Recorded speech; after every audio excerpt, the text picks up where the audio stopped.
Hello, everyone, and welcome to the Gig App Podcast by Para, a weekly show that David, CEO of Para, and I do. And for the rest of the year, we have CEOs coming on. Today, I know you guys all knew that Chris Heffernan was scheduled to come on. Chris is sick, and we've rescheduled Chris for December 7th, which is a Thursday as well. Luckily, though, we do have Ashley Campo. Did I say that right? Campos, yeah. Okay, yes, Campos, sorry.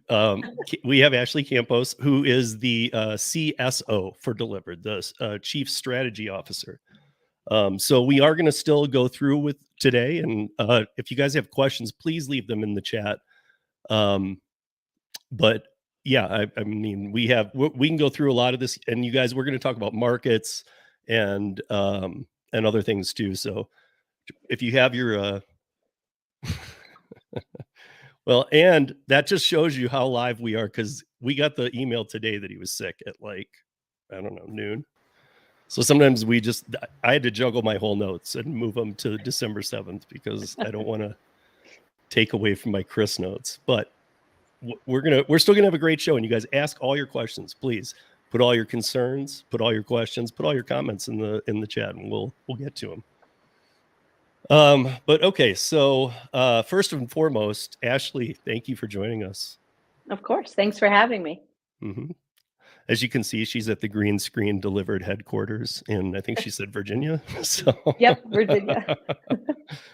Yeah. Okay. Oh, so you've been on UDM stream before. Okay. All right. So the first comment thing I want to make is it's not directly associated with DLIVRD, but I want to say this. So I've been talking to people all week and all the time, but this week and last week especially, DoorDash volume is down by a major amount too. They are trying to make up some of their money in recapping, in taking more money from the customers' percentages, which we know are variable rates, to make up for their 18 to 20% volume that they are potentially down right now. We know that customers yesterday in the app, customers who tip $0 in the DoorDash app now get an alert if you tip $0 that says, if you don't tip, expect the food to arrive cold. So is that good? Yes, for the drivers. But again, I think something that's going to happen from this is the customers already, they're not tipping because they're mean people. We're all in tough times right now, and they think they're spending too much on delivery as it is. So to get this warning is going to be really going to upset them. So luckily, though, during this time when all this is going on with DoorDashers across the country, and we talk market to market, but right now, every market I talk to, the DoorDash system is down. If you're not multi-apping, you're done. There's no way. People are just not making it on DoorDash. The oversaturation levels are at an all-time high. It's ridiculous. And I know you guys onboard at a more paced rate. You guys even come into cities at a more paced rate. And hopefully we'll get into that a little bit, how that comes about. Because I know that one of the main questions I was getting was, what market's next? When are they coming to mind? When are they coming to mind? When are they going? And I'm sure that Ashley can't provide us a map and an actual trail, but there are sometimes hints of what cities might be next, or just how quickly it's growing. Because I will say about DLIVRD, I feel like, and we were all talking a little bit before this, I feel like you guys are growing at a much quicker pace than most. Obviously, that means you're doing well with, whether it be ezCater or other things like that. They respect you guys on a level that they don't a lot of other apps. And therefore, that's what helps you guys launch into cities, is my take on it. Am I correct so far? Yeah, so ezCater is one of our larger partners, like you know, but we're also going after direct partnerships that we have with nationwide chains or regional chains, and that's been a big focus of ours this year as well. Yeah. So, okay. First and foremost, just like the ParaWorks app and like DLIVRD, I think DLIVRD that does it as well. And you guys and all the apps that provide complete transparency, even like last mile courier apps like Curry, one of my favorites. the ones that provide 100% transparency, that's something that David and I have always agreed on is the most important factor, the most important ingredient. However, there are others probably too, but if you're being 100% transparent, you can't get mad at the app because there isn't trickery. As long as there's not a punishment for not taking it, you can't get mad at offers. And we've always said that. I mean, an app, a Lyft offer could be for $1, but you're like, I'm not doing that for less than 50. At least they're being honest and showing me what you're going to be paid for doing what. That's all we can really ask for in these times with these apps. They all gamify except for some of the smaller ones like DLIVRD. So first, thank you for being a transparent app and what we consider a good one. And the markets you're in, like I know you're in Denver now. How many markets in the US are you in? We're in a little over 150 markets, maybe now closer to 160. So, and how many states do you know? Oh gosh, I think almost all of them. I mean, maybe some of this not in the middle of the country states, but almost all of them. Okay. Right. So maybe not like and no diss on these states, but Wyoming or North Dakota might not have it, but you are. Okay. Yeah, most of the tier 1, tier 2 cities we're in. Okay. So, because I know a lot of people are asking about markets, and so when you say that, I'm wondering. I know a lot of the people asking about markets, and they're like in town. They're in cities with professional football teams. I would think that that would fall in cities you'd already be in. For the most part, I would think so too. Which cities are that? I'm not seeing Well, come through no, or anything else. it's just people I know and where I just Oh, happen to know where they are, and they're like, "When is yeah. DLIVRD coming here?" Well, as long as we have orders to deliver, we can be there. So that's kind of what drives where we're going with the partnerships that we have. So even with a big partnership like EasyCater, you don't know that doesn't necessarily mean you are getting every EasyCater in every market, so now you can go to every market. I don't know if there's a better way to explain that to people, but Right. EasyCater has, I'm sure you guys deliver EasyCater orders on other platforms too, but EasyCater has a couple of different partners. So they send those orders and split those orders up among their different partners. DLIVRD is a large partner of EasyCater, but no, we don't get all the orders. Wish we did, but we don't. yeah. We had a question Um, related to that from Tim. Is like, how does EasyCater decide which apps to send the orders to?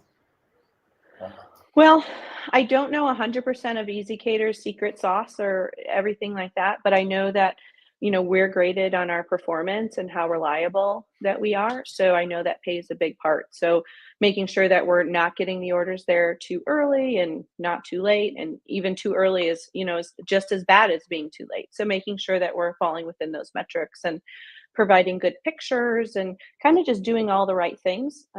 You know, I'm sure they tend to shift more orders to those types of apps than other ones. um, okay, so how obviously the DoorDash large order program, the LOP, I don't know if you're familiar with it being called the large order program, but I'm guessing that had a significant play in you guys coming into the market because it is a catering app. There are some smaller orders as well, but it is a catering app. And so you're looking for the bigger jobs that pay better. I know there's people in the live chat that I can see who I know sometimes gauge things on, okay, yeah, it pays this much, but the order amount is for $3,000. So think about the workload too. You're going to be doing a lot more work, so it should pay better. But obviously, these are the ones you're going after.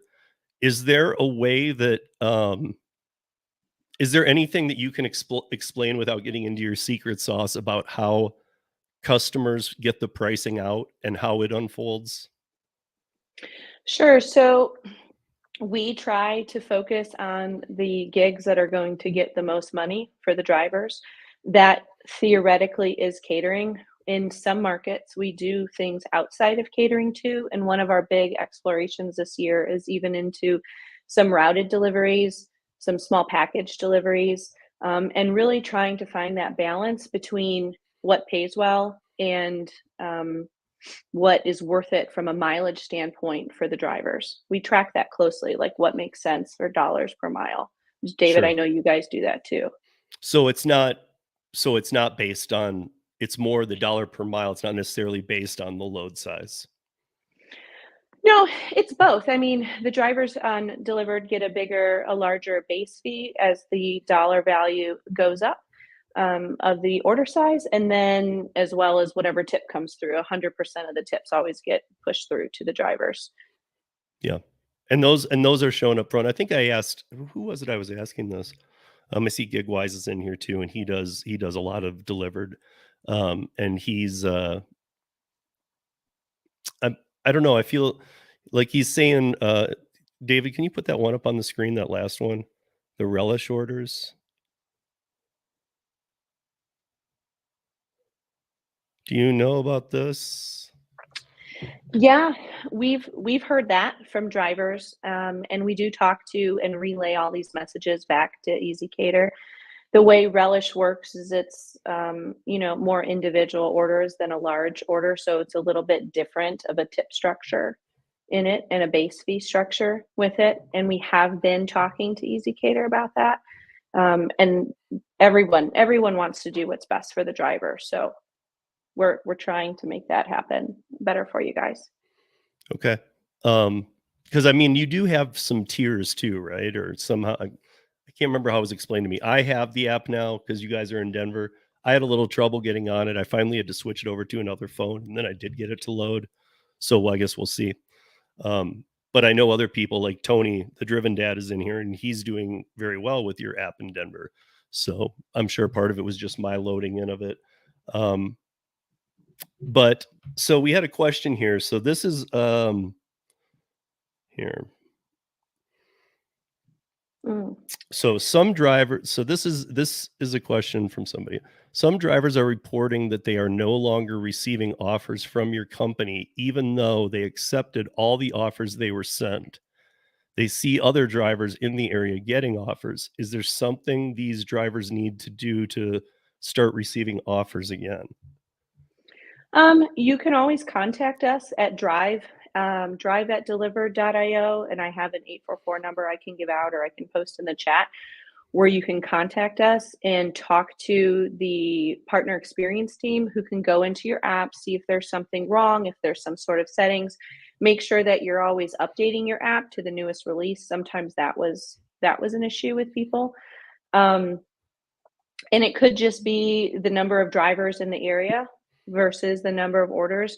I know we probably have a lower volume of orders than some of the other apps, just because we're more particular with the orders that we do take. And we also try, like you said earlier, to onboard the drivers slowly or put them on a wait list, so we don't oversaturate that, because we try to be really aware of that.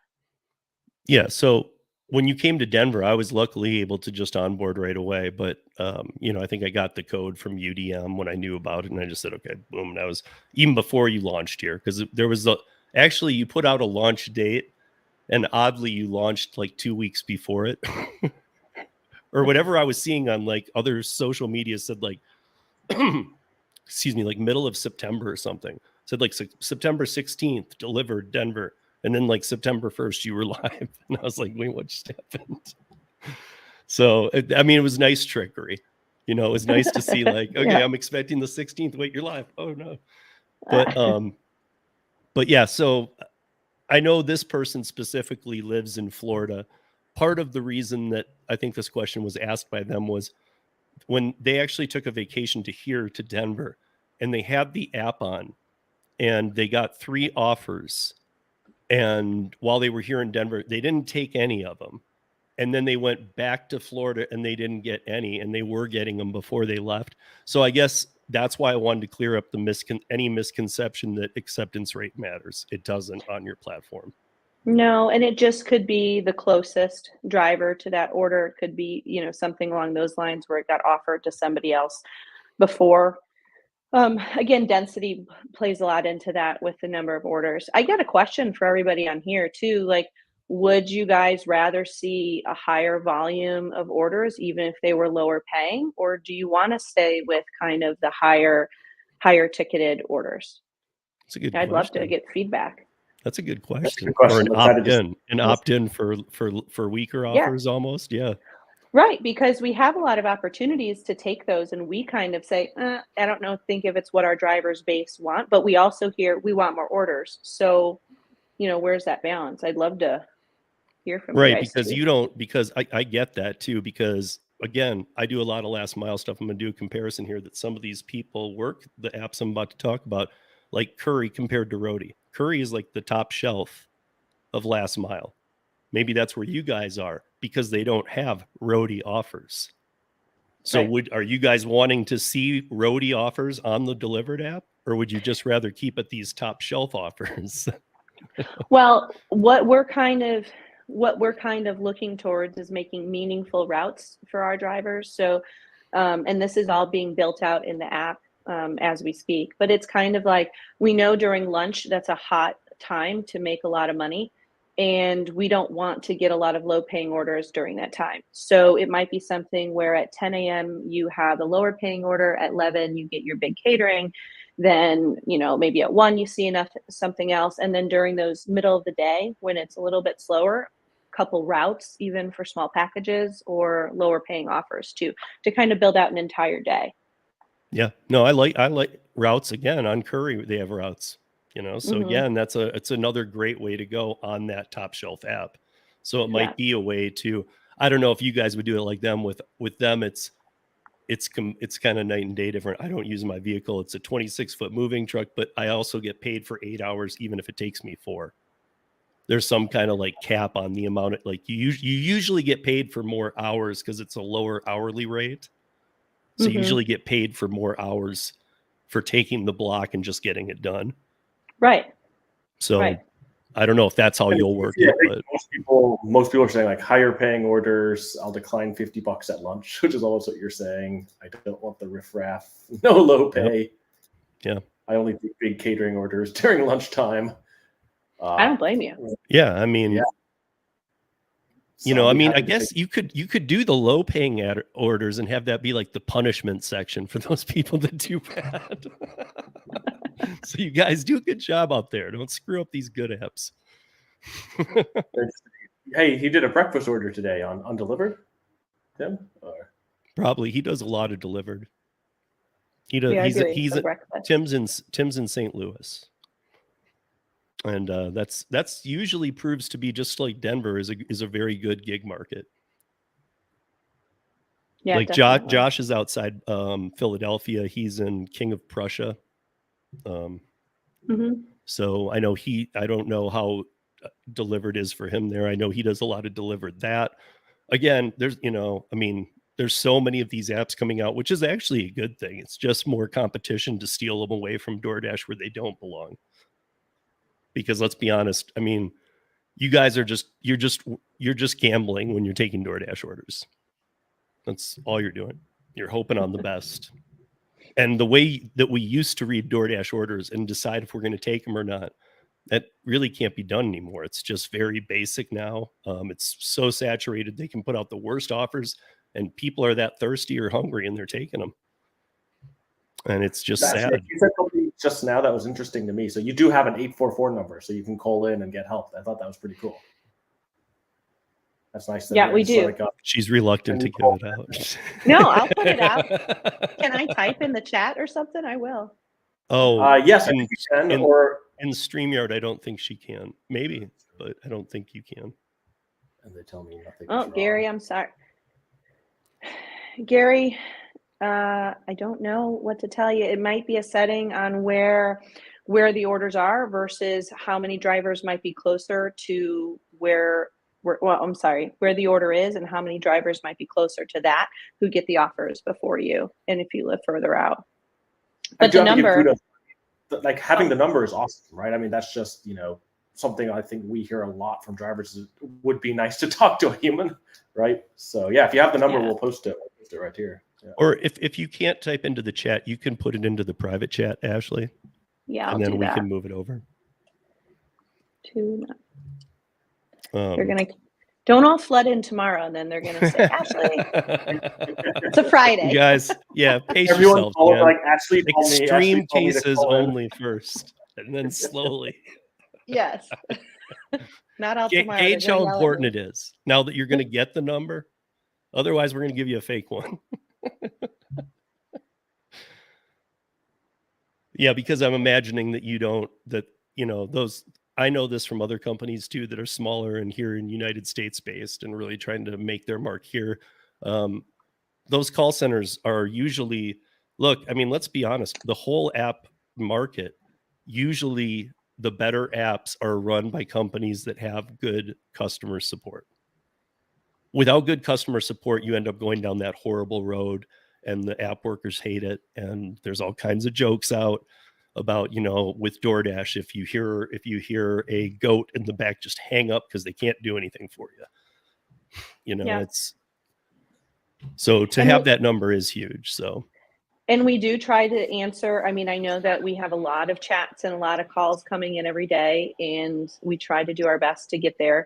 We've also, like you said, grown over the past, year, and we're staffing up to even be able to get to everything faster and faster. We brought on, I think, 2 additional people just for driver support this week alone, just to help.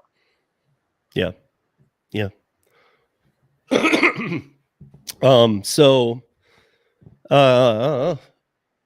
So the Premier, okay, I just want to either extinguish this, or if there's some truth to it, because advertising is advertising.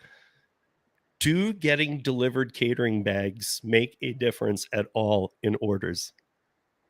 Your orders getting offered to you? Because some people, there's been some theories out there, and again, they're always just theories, but there's been some theories that if you ordered a delivered bag, take a picture of it, that you're getting some better offers or more or something. So that's kind of a half truth. It doesn't have to be a delivered catering bag, but you do have to have a large size catering bag to deliver. That's part of what we talk about when we talk to the brands. You do have to take a picture. There's orders that are tagged with bags or carts that need to happen for the larger orders. You have to have that tag on your driver profile to be able to take the ones that are tagged with catering bags on it. We understand that maybe some drivers, take a little bit to get it in, but then once that tag is there, you should be eligible for all those. So I see that there was just a comment here from Chris Baker. I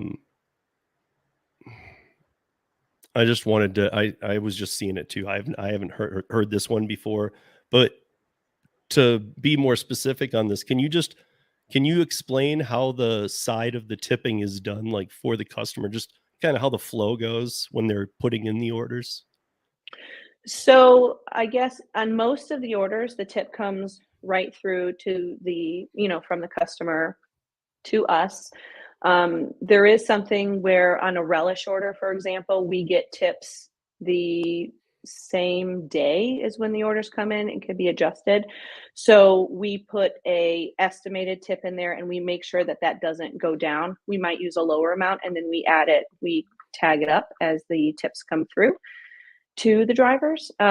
Why it would be 10%, I don't know. It could be, we sometimes up the tip. If there's no tip, we'll actually add some of our own funds to the tip if it doesn't meet the minimum delivery requirements for some of it. I don't know if that's what you're saying. I don't think it's a straight 10%. I think he's pointing out the 10% is low because, I mean, most people tip 18 to 23%. So I think no. Yeah, so I think he's saying maybe that you answered it already is my point. Maybe that 10% is what you're putting in on relish orders and until you actually reconcile and see what the actual tip was. Yep, but the tips never go down, and 100% of the tips go straight through. So that's funny you say the tips never go down, because I've asked delivered people if they've seen the tips go up, and only a couple have said, well, once or twice. Like, it seems like not often do they go up, but yes, nobody's ever told me it's gone down. So, So it's not often that when you reconcile that actually changes then, really. Not normally. Okay. Yeah. And it's not, and I'm guessing that the people who are placing, again, I haven't been on your customer side of the app, but I'm guessing that the way it's done, people don't, unlike if I had a good delivery here, I might go back into the app, if something out of the ordinary happened where the guy really did something extra, I might go back in and give him an extra tip. But I'm guessing it's not that kind of thing because it's catering. So it's like, look, I already tipped. I already took care of this. Even Yeah. if they're like, wow, this went amazing. It's almost like, yeah, well, we already took care of it though. Right. And a lot of times it's companies that are doing it and they might have their specific budgets or guidelines versus me getting it at home and thinking that I had a rock star driver come to my door. I don't know. I think we just addressed this. Why doesn't pay tip adjustment? Oh, on Prop 22. My guess is maybe they're not, maybe they're exempt from the flex group of Prop 22. There are companies who are. So the ones who got slammed for Prop 22 guys are the ones who, the giants, Lyft, Uber, you know, Instacart, DoorDash, Uber Eats, Grubhub. They're the ones who got slammed. That's why they formed an association. I don't know that they came at, because I've talked to other little companies too who are like, no, we've talked to our lawyers and we don't pay Prop 22. Yeah. So yeah, I think people don't realize like AB5 was pretty encompassing, but Prop 22 was specifically a carve out for a group of companies, so it actually doesn't apply. But I think a lot, David, I think a lot of people think that it's a gig app carve out for any gig app in the world, and I'm thinking, no, it has to state it, and it's not every gig app. It's the ones that they went to court with back and forth and were battling with, and put in $218 million, the most that a proposal funding in California has ever had. So it's, I mean, it was the giants' way of buying their way out of something, and now it's just a big problem for people on both sides, the companies and the people collecting it, because it's not working out. Except for some of the delivery people. Like the rideshare people, it never worked out because it was 120% of your minimum wage. Minimum wage in California varies between $16 and $20. So at 20, it would be 24 that you have to make. No rideshare driver in an active hour is making less than $24. So therefore, they don't see anything. And that's how it was written. But when it went into law in 2020, nobody expected a pandemic 3 months later. And so they didn't factor in the food delivery space, which was doing not much at the time. So yeah. I think I got a couple of questions here. I think probably just double clicking on this. I think Gig Wars is basically saying, I've been seeing small flat rate tips on large orders. We're used to see 15%. I think sort of, who else was saying this as well similarly? And I think it actually goes to what you were saying just now, right? It's like there's some of these orders, it seems particularly relish where because it can be adjusted, you are going in and putting in a floor. And if it doesn't meet the floor, you're matching it. And if it's above, you come back and add it back to it. Is that correct? Or Yes. Yep. yeah, I mean, I'm starting to go through some of these too. I'm seeing some as well. But I'll keep, David, you can pull up the questions. I'll keep going. And if you see questions, just pull them up.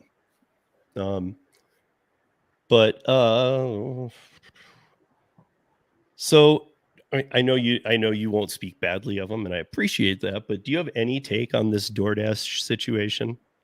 And just kind of I've been trying to say this on my weekly podcast, is that, look, it's not just gig apps, it's everybody. I mean, we've been very, it doesn't matter where you are politically, we've been very cautious to not say the word recession, but we're in one.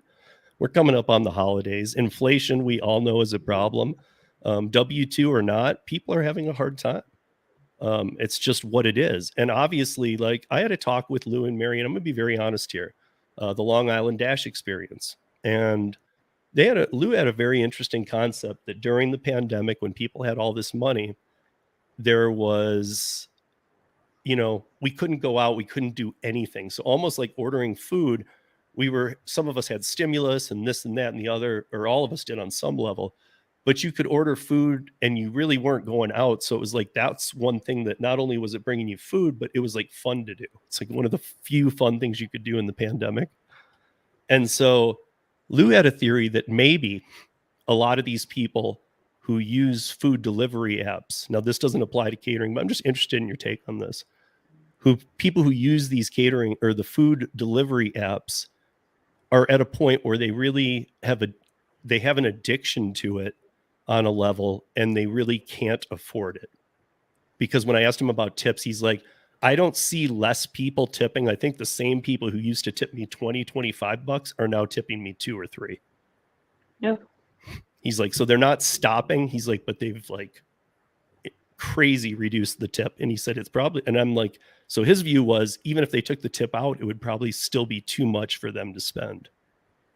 Well, I think that in general, I mean, the cost of food, everything like that has gone up so much. I'm in restaurants day in and day out, and I talk to owners, and they have to raise their base prices 30% just to account for the cost of labor, paying their employees more, the cost of food, the cost to get the food everywhere. And unfortunately, I feel like people think of tips as optional a lot of times, and it's the last thing that gets paid, and they have to pay the money for their food if they want it, but the tip is at their discretion. So unfortunately, we see lower tips coming through now. And like you said, in the pandemic, it was like, that's what you had to do to get your food or your groceries or whatever it was there. And people were happy, like so happy to have that service where they didn't have to go out. And it's just changed a little bit. Yeah. I mean, well, it's clearly changed a lot. Because I mean, people are living back in a more reality world, and at a time when, I mean, we're approaching the holidays here, guys, and like inflation, what does inflation mean? One of the big things is it means you're going to spend a lot more on Christmas. So how are you going to spend that much more money when it's harder to make the money? So people are getting a little, no matter what level of living you're at, people are getting a little more hoarding of their money right now. Even the people who might be addicted and are used to these apps. So why are we seeing that downfall? But sometimes things happen for a reason, and maybe, just maybe, a lot of these other apps like DLIVRD and other ones are seeing tons of customers coming to them because they're not seeing that. Like the only reason I know a lot of restaurants who hate DoorDash and Uber Eats, the only reason they even deal with them is because of the volume. If that volume goes down, they're done. Yeah. They're happy to move on. In fact, there's a new app called owner.com that allows the restaurants to go and form their own little like groups that will deliver.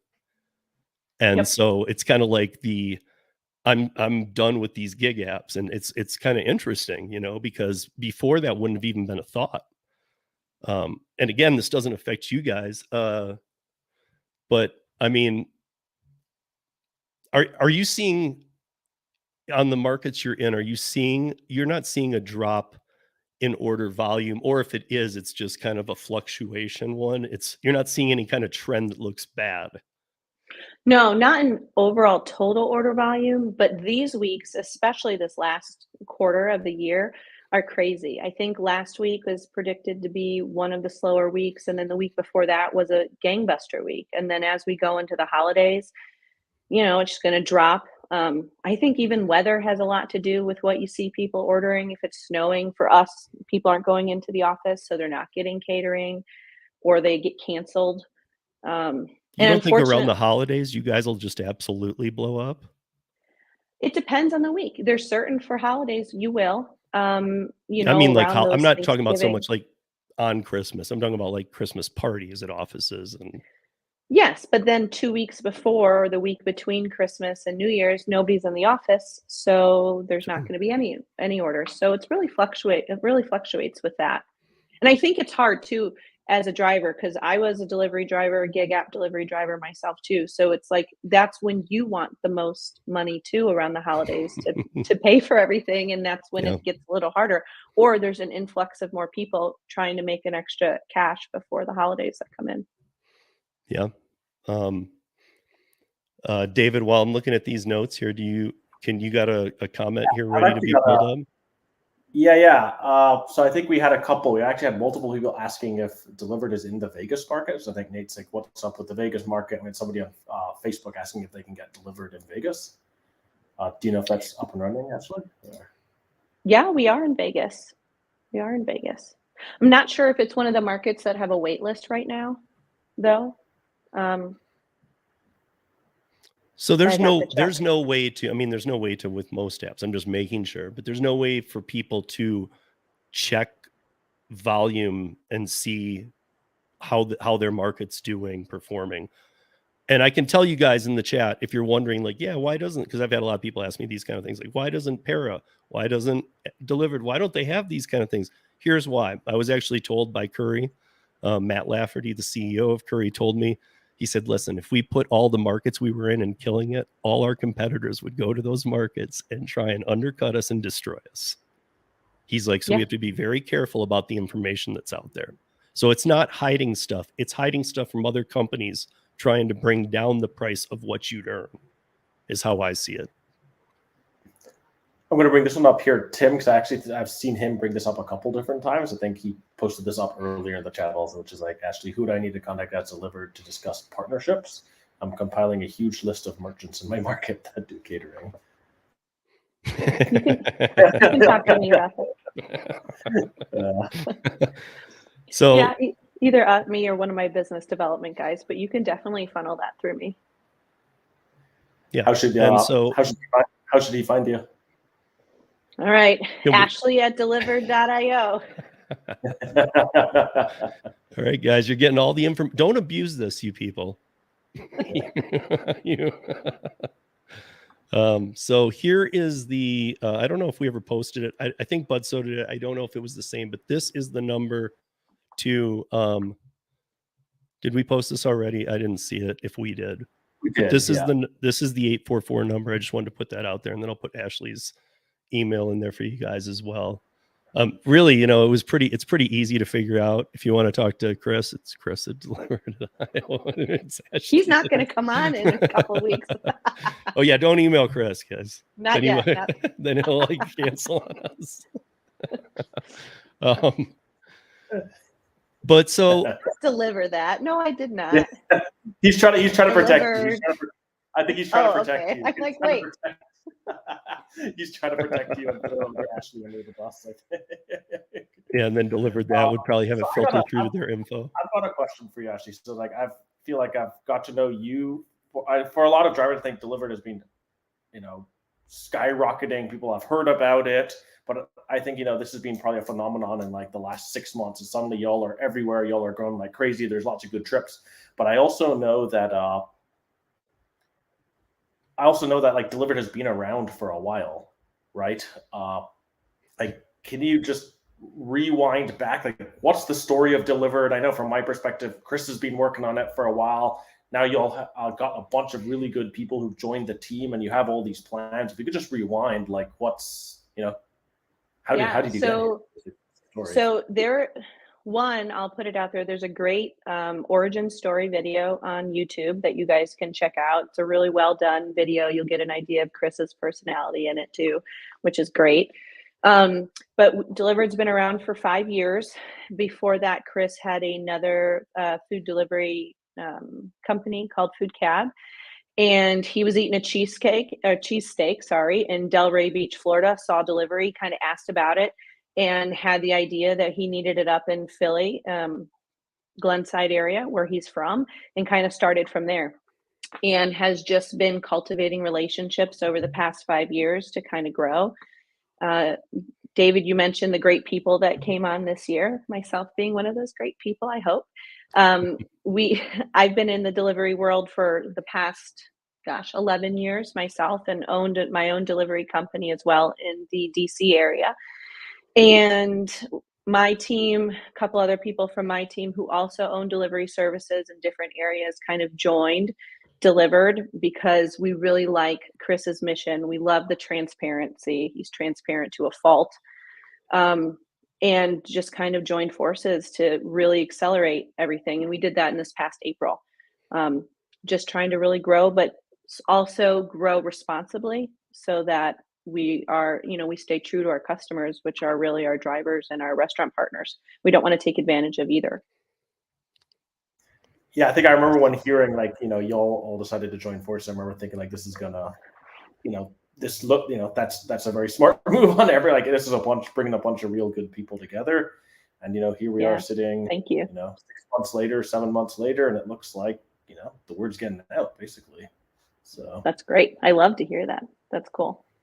Yeah. So I saw that UDM corrected me, and he said there's no E in it, Steve. And I was like thinking, I just emailed her today. There's an E in her name. I was like, I didn't notice I had put an E in the DLIVRD part. So he was right, but I was staring at it going, yeah, there is an E. I see Josh, poor guy, ate a cheesesteak in Florida.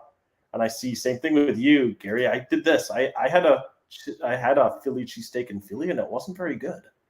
Maybe I went to the wrong place. I'm not sure what happened. Well, like Gary had the exact same experience there. Oh, there you go. Calm down, Gary. We didn't have time to go where I wanted to go. I have to give Chris a shout out. Gary was up in Philly with Josh, who lives there. He should have taken him to one of the best. Come on.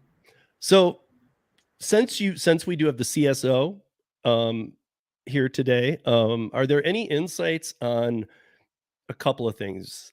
New customers that might be coming on, big things that you're looking for in the new year. Are there any holiday surprises that might be coming out? Are there any promos or anything that you can allude to that might be cool for people to know? I don't want, again, you guys, you know how I am. I don't pressure for secret sauce. Sometimes there's things they can't say. So it would only be what you feel comfortable saying. So yeah, sure. I guess we're hitting all of our markets, or trying to hit all of our markets with driver engagement events. We're heading up to Brooklyn next week or this weekend. So if you guys are from that area, stop on by. You should have gotten an email for an invite. And if you didn't, send one my way and I'll make sure you get to the right people. We love to do this, but on a smaller scale, where we can talk to all the drivers individually, which is something different than what we do. Mm-hmm. We are doing some delivered drop-ins where we randomly surprise delivered drivers. This is really fun. I got to do this. A driver's on their way and we might stop them and just hand them over an iPad and some cool swag, some bags and stuff on the middle of their delivery. We started an Emerald Elite Club, slowly rolled that out this year. So that's kind of for the top 10% of the drivers in a particular market. That means they're going to get access to orders. What qualifies earlier. Top 10%, by the way? So is that just deliveries done? Yeah. Pretty much. Okay. Deliveries done. Yep. Which depends on the market too. Newer markets, older markets, things like that. Right. I'm guessing that it works against the market though too. Like here's the volume at one market and then the volume at another's up here. This one is going to base off this number. And how many did you take against that relative in your market? Yeah, all against market. It's all market by market based. Yeah. So that's cool. And we're going to be doing some more promos and building out that program more for the drivers, which will be nice. Since we merged, DLIVRD never had a sales force, and they've done all this phenomenal growth up by Chris and Brian, who I'm sure you guys have talked to, have done all that sales up by themselves for this whole 4.5 years until our team kind of joined forces with them. So we have a lot of new direct clients coming on. You're going to see a lot of new different clients, maybe even new markets coming up over the next 6 months. A lot of these guys are bigger who we're talking to. So it takes a little bit of time to, onboard them and for them to trust us. We are exploring, we have a couple routed meal kit deliveries in a couple markets throughout the United States, and we're doing phenomenally with those, and the drivers love them. So we're going to be rolling out into additional markets too. That's kind of a more immediate change that you guys will see. Okay. This is a question that you were bringing it up too, David. Nice. That's exactly where I was, because a lot of people have asked me this. One of the things that I saw in the post I made saying, if you can't make the live on Facebook, I was like, at least give us some feedback. One was, when are they coming to my market? And I'd on every one of them say what market, and I can provide you a list of that because there was a whole bunch of them. And yeah, for sure. But there was this too. Some people, one person really was pretty hot about it. I cooled him down. He's like their user interface is just awful. I won't use that app. And I'm thinking, then don't use it. But if that's your complaint, I'm sure that they're working on. I see Tim now, again, he does more delivered than probably most people I know. And so he's saying, he must know something about a new app. Is that true? Is this true?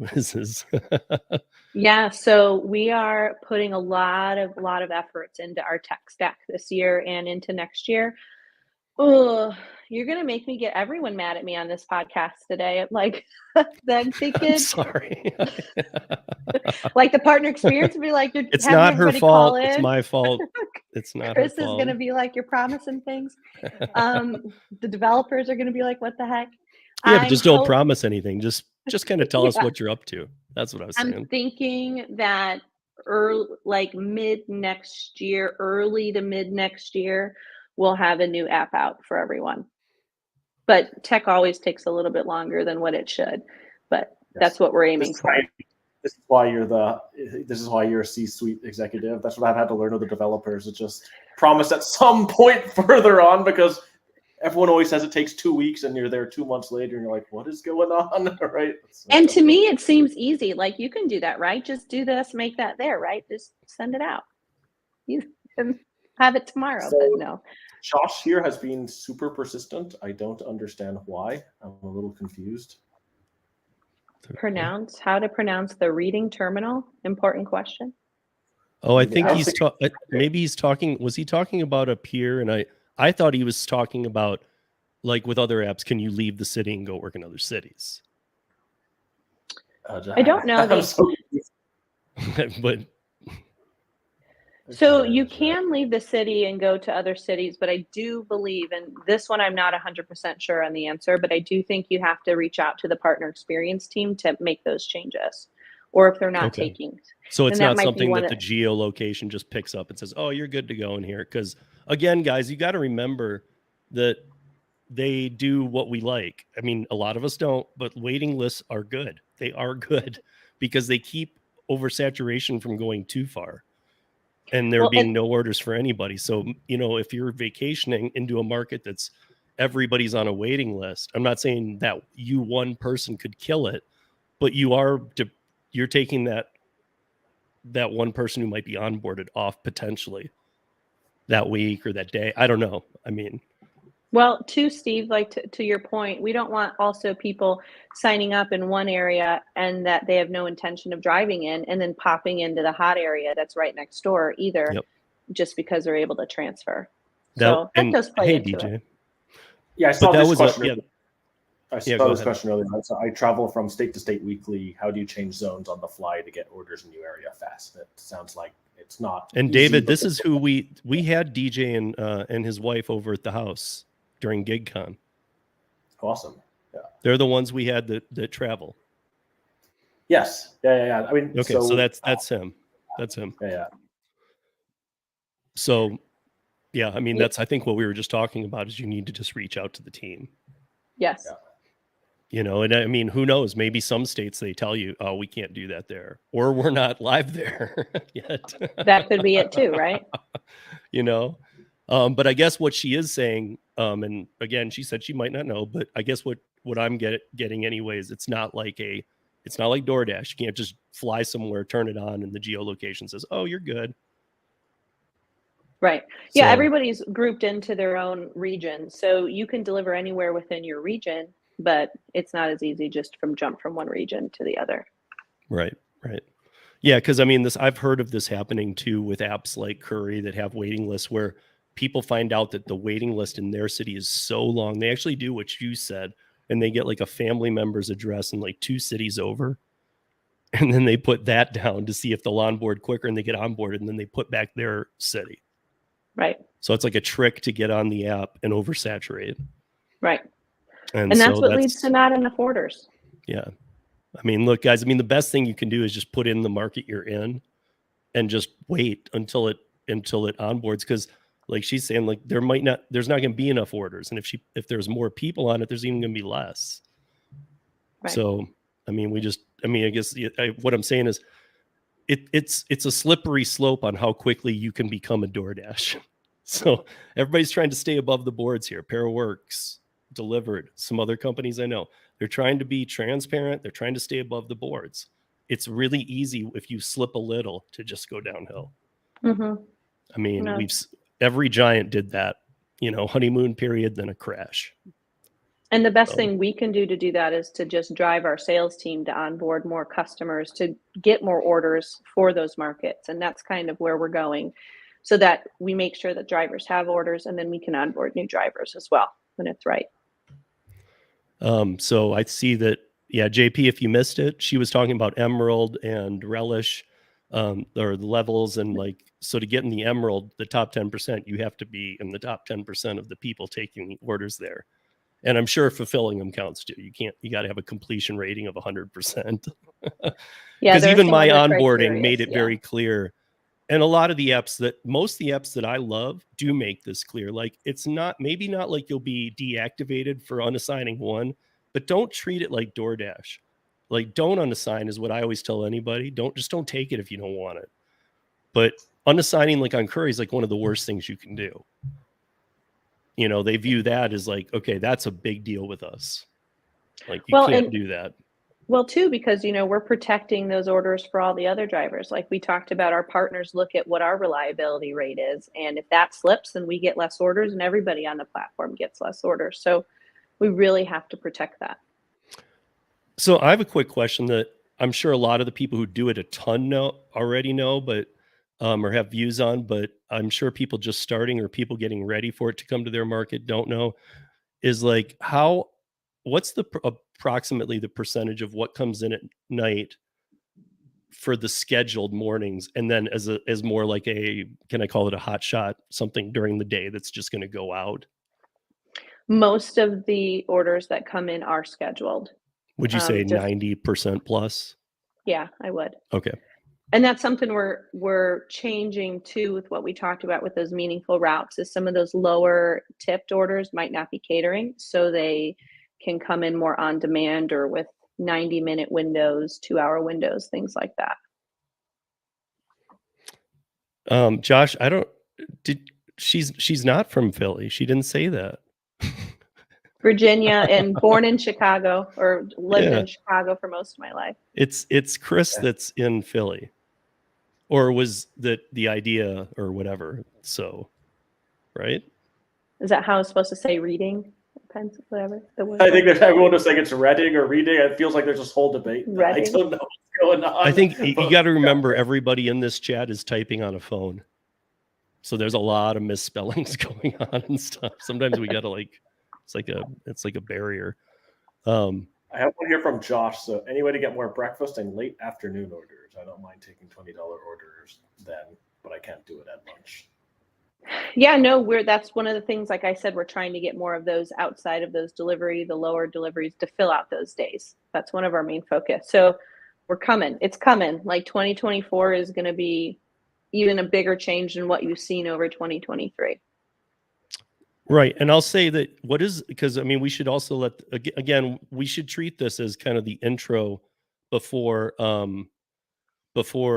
Chris comes on, you know, so that we can pick it up from where we left off here. But when the offer comes in, guys, it's not coming in as a round robin, right? It's coming in directly to me, and it's available to me for a specific amount of minutes.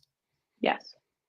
So how long when I get one? So again, guys, they come in a text, and you get how long? A couple minutes, and it kind of depends on the client that it's coming from too, because we have different levels that we have to live up to by each client also, so that varies. Okay, because see, people have answered this before, and like Josh is saying, it's 5 minutes. See, I don't know if that's true on every one.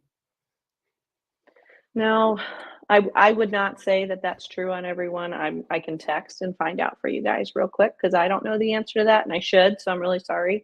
No, gig wise, what do you know about this? Put it in the chat. He knows about this too. So, because I think he was the one telling me about the times with these.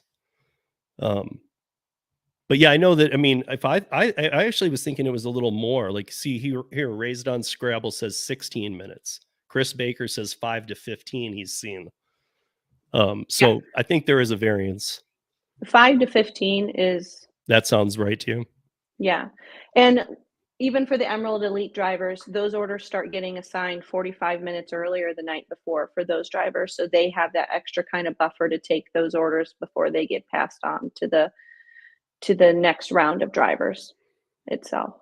Right. So the non-emeralds all still drop at the same time. But if people are seeing, so maybe that's part of it too. If people are seeing less orders, a few less orders at the drop time, maybe it's because the emerald people are in front of you getting them. Not all of them. I'm just saying that that's another reason to try and become an emerald driver, which I'm sure is, it can be hard for all of us. I mean, no, I don't think many people are relying on DLIVRD only to make their living. You know, this is, again, it's And part of the multi-app family is how I look at it. and we encourage people to multi-app, you know, Yeah. like take us for the lunchtime. And I did get the official answer. It is 5 to 15 minutes, depending on the order type and how close it is to the drop-off date. And when you guys get the text message that comes through with it, it'll tell you how long that you have to accept that order. I mean, I see Cray Cray here says this and says it's always been 5 for her. That's awesome. Glad to hear that.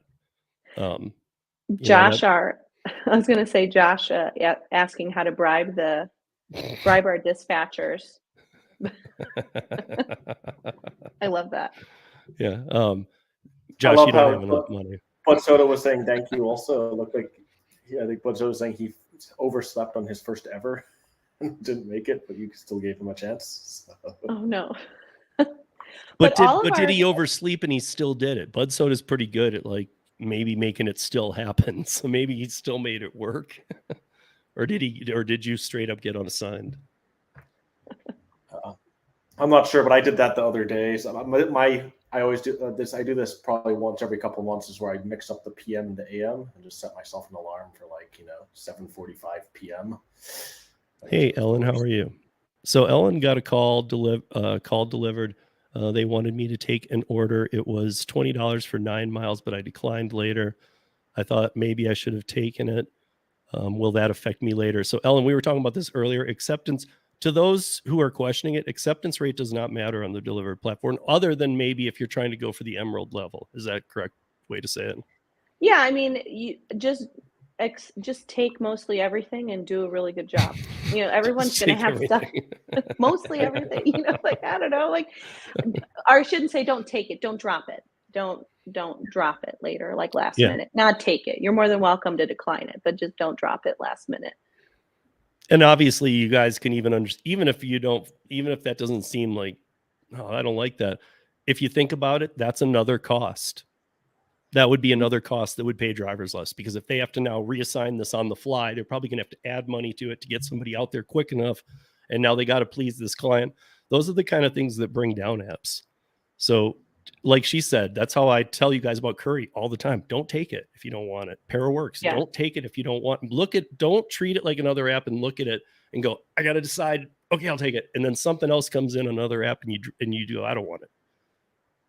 Just take them. But take them knowing, okay, this is what I've done. Like, this is my move and I've made it. Yeah, so, but yeah, accepting it in the very beginning doesn't matter, or declining it. Right. So that's what I'm saying. Like, if they get orders and let's say they decline everyone, it's not affecting them getting more in their feed. No. The only thing that might affect it, from what we've learned today, is that if somebody's on an emerald level, and that's only the top 10% of the people in your market, they are seeing the orders before you. And therefore it might get snatched up by those people. Me too, Shane. I'd love to see more orders there. Everywhere. I want to see them everywhere, you know, but we'll look. I mean, I would love to see if you have a list of where people are asking for more orders, and we could even check into it. I'll send you the list of people asking, because some of the cities, like I was telling you earlier, are cities where I'm thinking I really would be surprised if they're not there. Like, so I'm wondering if maybe they just aren't sure, or maybe they got on a waiting list a long time ago and somehow used a different email than they normally do and didn't remember that part and haven't checked it, because maybe they are. Because I saw cities where, after she said how many markets they're in, I was like, well, some of the cities I saw can't not be in there. Yeah, so, send that over. Yeah, send that over for sure. Even if you have the drivers or whoever's email, put that in and we can reach out to them if it's a market that we're not waitlisted in. So, I mean, we're going to wrap it up here, but without giving away too much, like, Can you tell us a few of the, and it doesn't have to be in any order, a few of the top markets so that maybe those people in them know, and maybe because we know a lot of people in all the markets, that way we have a better sense of gauge of market to market. Oh, wait, that's one of the ones she says does really well. Yeah, so all of those, kind of tier one cities are pretty good. Texas is great for us. Dallas, Austin, South Florida is really good. Lots in New York, but New York is challenging also with bikes versus cars. That's a challenging market. Chicago, kind of the normal places that you would think. Like how is my market? I mean, we're a little newer. How is Denver? Denver's pretty good. So Pretty far, good. pretty good, or yeah, okay. Yeah. I mean, I wouldn't say I don't think it's in our top 10, but it's still. But it's also new. Right. Like I said, you've been here for not even 2 months. Yeah. So, yeah, Ellen's outside of Feels Vegas. like- She's in. It feels like you've gotten everyone here who's asking for Vegas. I'm not sure what's going on today, but Vegas wants to deliver. Well, there's a lot of East Coasters too on here. I can see, Yeah. Bud Soda's in New York. A lot of people in New York. Josh is in Philly. Gigwise is in St. Louis. But yeah, Ellen's in Henderson, so she's outside of Vegas.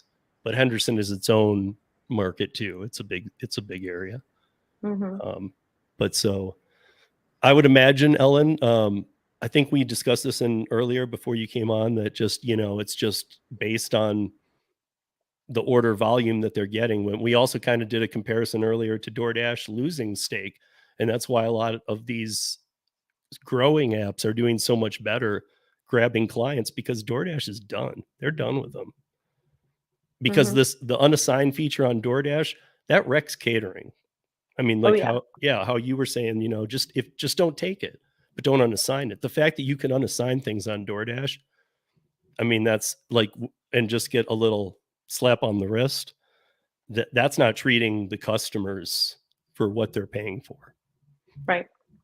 100%. So I get that. So I know we're coming right up on time here. I guess, Ashley, do you have any sort of like parting words for people or anything you want to sort of end the stream? And don't bombard her email, guys. Yeah, don't bombard my email. I appreciate all the tough questions, and I'm excited for Chris to be on here in a couple weeks too. He's such a great guy, and he'll be super transparent with you guys as well. 2024 is going to be really great for us, and I'm happy that you guys have all these questions, because it means that you're interested in the DLIVRD app, and we're interested in talking to you guys and working together. Yeah.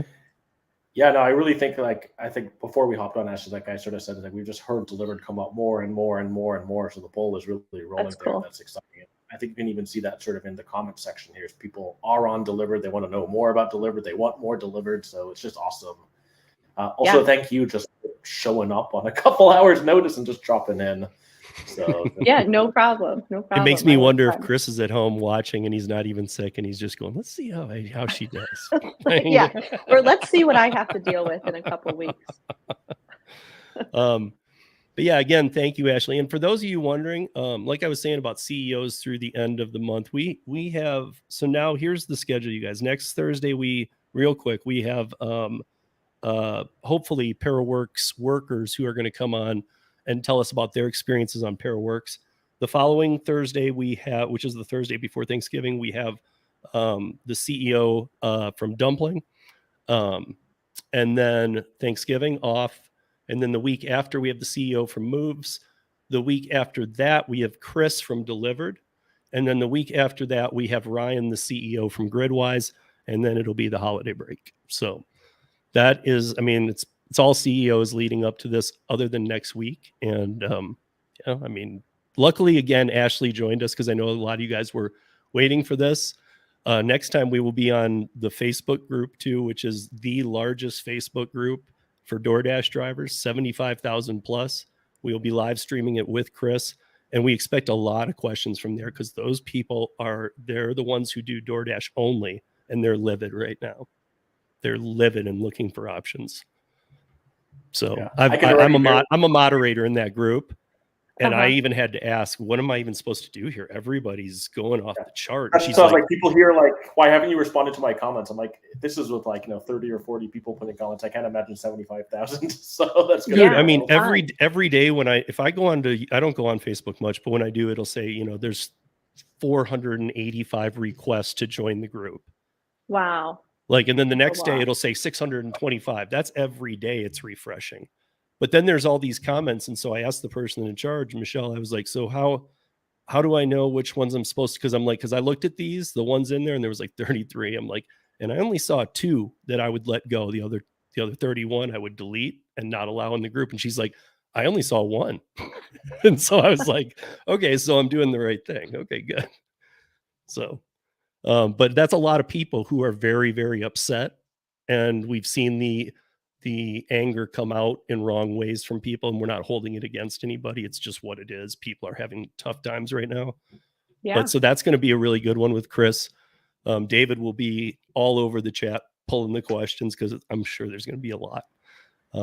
So I think we've laid the groundwork. Ashley, thank you so much for joining us. Everybody, thank you so much for joining us. And thank Ashley. Hit that like on the way out and don't bombard her or that 844 number. That was a gift she gave us. She, we don't want to feel like we trapped her. We don't want to feel like we got her in trouble, so use it with care. And that said, thank you, Ashley, again for joining us. Really appreciate your time. And we'll see you next week here on the Gig App podcast presented by Para. Thank you, guys.